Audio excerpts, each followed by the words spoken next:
आचार्य जी महाराज कह रहे हैं वरी आने शते प्रश्न कृतो लोक हितम नृप। हम गुरु जी भी आश्चर्य कर रहे होंगे, ये चौथे दिन यहीं पड़े हैं अभी।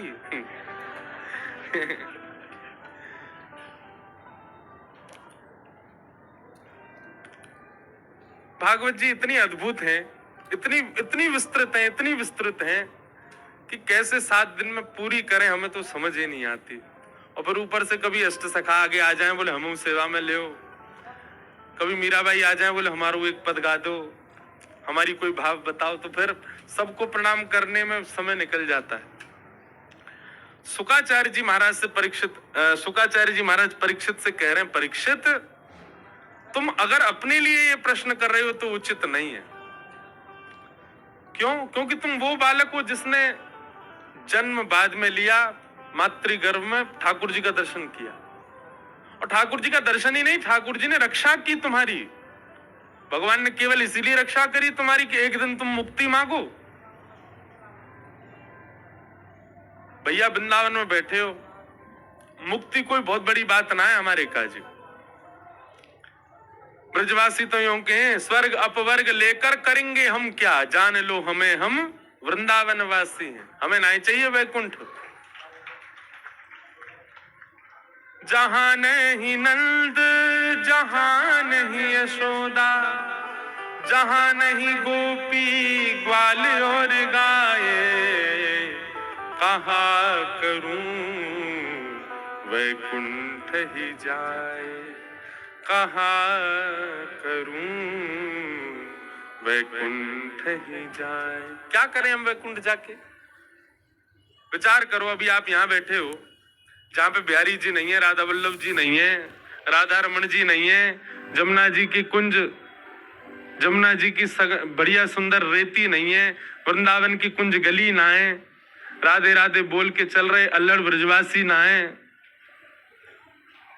जहां ब्रज को सो ऐसी ब्रज की सी सुगंध ना है, वह वैकुंठ में जाके हम क्या करेंगे? हमें ना चाहिए। जन्म जन्म दीजो याही ब्रज बसे, हमें तो ये ब्रज ही चाहिए। तो यहां तो मुक्ति की कामना करते नहीं। कदापि अगर बाहर कोई मुक्ति की कामना करे और उसमें भी परीक्षित कर रहा है, राजन मुक्ति राक्षसों को भी मिलती है, मुक्ति दुष्टों को भी प्राप्त हो जाती है, और वही मुक्ति हम नाम जापकों को मिल जाए, हम कथा सुनने वालों को मिल जाए, हम सेवा करने वालों को मिल जाए, जो मुक्ति राक्षसों को मिली वही मुक्ति हमको मिल जाए, तो हम में उनमें अंतर क्या है? हम इतना भजन करके, ग्रह त्याग करके, दिन रात ठाकुर जी का स्मरण करके उस मुक्ति को प्राप्त कर रहे हैं, जिस मुक्ति को रावण आदि राक्षसों ने भगवान से विद्वेष करके प्राप्त कर लिया।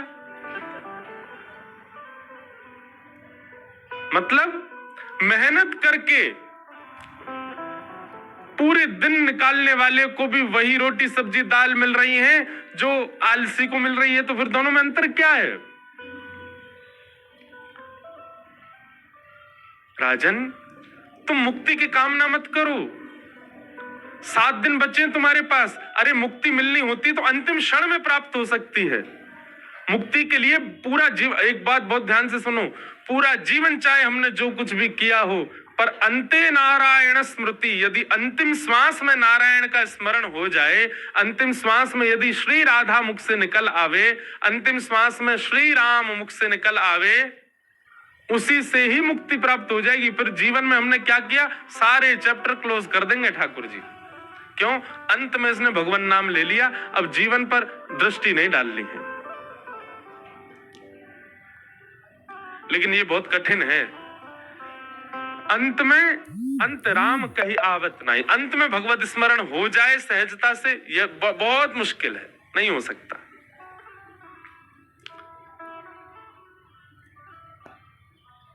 लेकिन राजन तुम्हारे पास तो 7 दिन बचे हैं, एक क्षण में मिलने वाली मुक्ति तुम 7 दिन में क्यों पाना चाहते हो? परीक्षित बोले तो भगवान आप ही बताएं मैं क्या मांगूं, इन 7 दिनों को कैसे सार्थक बनाऊं? तब राजा परीक्षित कहते हैं,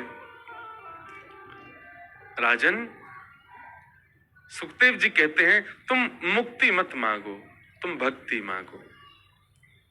मुक्ति का मतलब तो मृत्यु के बाद भगवान का दर्शन होता है, भक्ति का मतलब तो जीते जी भगवान का दर्शन हो जाता है। तुम भक्ति की कामना करो, और अब तुम्हारा उद्देश्य ये नहीं होना चाहिए कि 7वें दिन तक्षक सर्प डसे और मेरी मुक्ति हो जाए। अब तुम्हारा उद्देश्य ये होना चाहिए कि 7वें दिन तक्षक सर्प डसे उससे पहले मुझे भगवत साक्षात्कार हो जाए। अरे हम इतनी मेहनत करके पृथ्वी पर आए, 84 लाख योनियों में। अच्छा, एक बात बहुत ध्यान से सुनना। क्यों जीते जी भगवत दर्शन की अभिलाषा होनी चाहिए हमारे चित्त में? ये मानव देह बहुत मुश्किल से मिला हमको। नृदेह माध्यम सुलभम सुदुर्लभम प्लवम सुकल्पम गुरुकर्ण धारम। भगवान उद्धव से कहते हैं बहुत याचना करने पर मैं मानव बनाता हूं आत्मा को, नहीं तो वो 84 लाख में घूमता रहता है।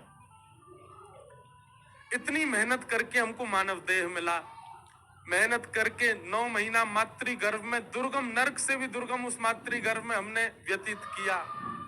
जन्म लेकर के पृथ्वी पर आए, बोलना सीखा, देखना सीखा, चलना सीखा, हिलना सीखा, बैठना सीखा, हंसना सीखा, कर्म करने सीखे, धन कमाना सीखा, सब कुछ सीख करके और किया क्या? केवल और केवल सब कुछ करते हुए अंत में मर गए और फिर से अपॉर्चुनिटी जो मिली थी भगवत प्राप्ति की उसको गवा दिया।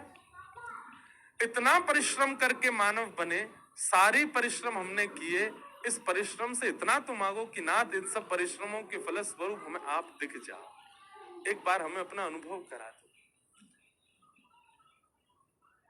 अगर मानव बनने के बाद भी, इतना सब कुछ प्राप्त होने के बाद भी भगवत दर्शन नहीं हुआ, तो इसका मतलब यह है हमने मानव देह प्राप्त करके अपने ही देह की आत्महत्या कर ली। स्वयं भगवान कहते हैं, नदेह माध्यम सुलभम सुदुर्लभम प्लवम सुकल्पम गुरुकर्ण धारम मयानुकूलेन नभस्वते ऋतम पुमान भवाब्धिम न तरेत स आत्मः। बहुत सुंदर श्लोक है ये।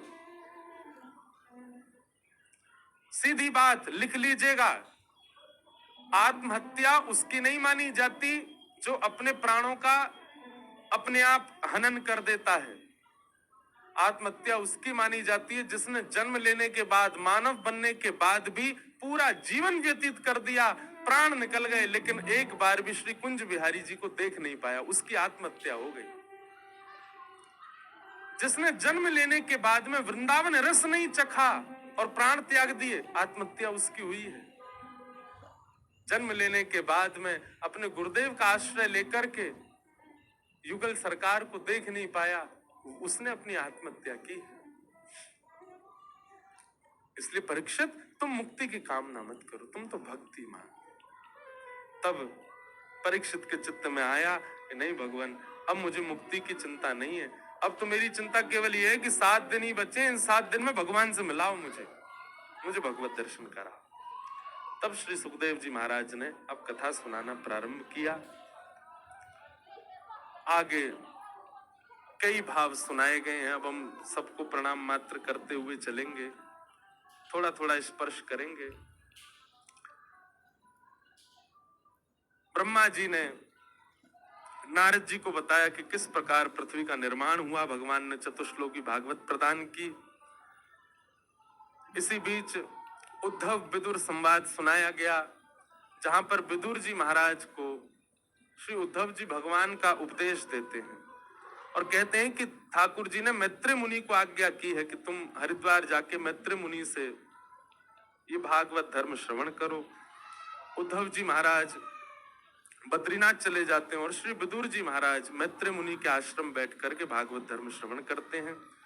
सृष्टि प्रसंग सुनाया जाता है, किस प्रकार पृथ्वी का निर्माण आदि हुआ, इन सब क्रमों को बताया गया। अब हम हनुमान जी की तरह छलांग मांग रहे हैं, सब लोग बस प्रणाम मात्र कर लो।